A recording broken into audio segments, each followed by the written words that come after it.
কাবা শরীফ এক সময় ধ্বংস করে দেওয়া হবে। প্রশ্ন রাখতে পারেন ফরিদে হুজুর, কাবা শরীফ আবার ধ্বংস করবে কে? সহিহ বুখারীতে কিতাবুল ফিতানে আসছে, নবীজি বলেছেন, আমার উম্মত, আমার উম্মত শোনো, আমি দেখতেছি আবিসিনিয়া থেকে একজন কালো ব্যক্তি, মাথায় টাকলা, কালো একজন ব্যক্তি, তার পা লম্বা লম্বা হবে। এই ব্যক্তিটা তার শাবল দিয়ে, কুড়াল দিয়ে কাবা শরীফের পাথরগুলি আঘাত করে করে ছুটিয়ে ফেলতেছে। আমি দেখতেছি আফ্রিকান একজন ব্যক্তির মাধ্যমে কাবা শরীফ ধ্বংস হয়ে যাচ্ছে। সাহাবা একরাম বলেন, হুজুর এটাও কি সম্ভব? আফ্রিকানের মাধ্যমে কাবা ধ্বংস হবে? নবীজি বললেন, হ্যাঁ, আমি তাকে দেখলাম, তার মাথার টাক হবে এবং তার পায়ের নালা হবে লম্বা লম্বা।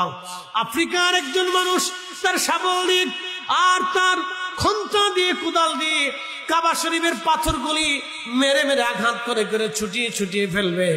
নবীজি বললেন, আমার উম্মত কাবা শরীফ আবিসিনিয়াবাসীরা, আফ্রিকানবাসীরা একসময় ধ্বংস করবে। মুহাদ্দিস ইকরাম বলেছেন, এই ঘটনাটা পৃথিবীতে যেই সময় দাজ্জাল আসবে, দাজ্জাল আসার সময় কাবা ধ্বংস হবে না। দাজ্জালের পরে ইয়াজুজ আর মাজুজ আসবে। ইয়াজুজ মাজুজের সময় এই আফ্রিকানরা এসে কাবা শরীফ ধ্বংস করবে, ভেঙ্গে ফেলে দিবে তারা। বন্ধু, খুব মনোযোগ দিয়ে কথাগুলি শুনে যাবেন। সেই সময় কিয়ামত সংঘটিত হয়ে যাবে, পৃথিবী শেষ হয়ে যাবে। ভাই আমার, এই আবিসিনিয়ার কালো বাহিনী এসে আপনার দেশ দখল করবে। তখন এই বাদশা বলতেছে, শোনো, তারা কি স্থায়ী হবে? তখন বলল, না, তারা ধ্বংস হয়ে যাবে। নতুন আর এক বাহিনী আসবে, তাদেরকে পরাজিত করে তারা রাজত্ব করবে। তখন বাদশা বলল, তারাও কি স্থায়ী হবে? বলে, না, তারাও ধ্বংস হবে।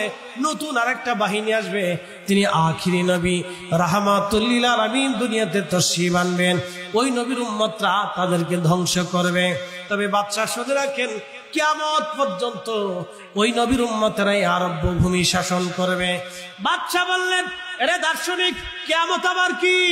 দার্শনিক বলল, বাদশা, কিয়ামত হলো সারা পৃথিবীর সৃষ্টির মানুষগুলি শুরু থেকে শেষ পর্যন্ত এক মাঠে একত্রিত হবে। হাসরের ময়দানের বিচারের দিনে তারা একত্রিত হবে। এই সময়টাকে কিয়ামতের মাঠ বলা হয়।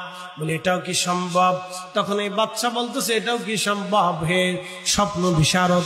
বলে, হ্যাঁ বাদশা, এটাও সম্ভব। বলে, আপনি কি সত্য বলতেছেন?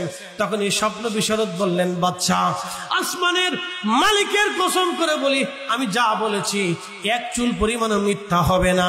আখিরি নবী আসার সময় ঘনিয়ে গেছে।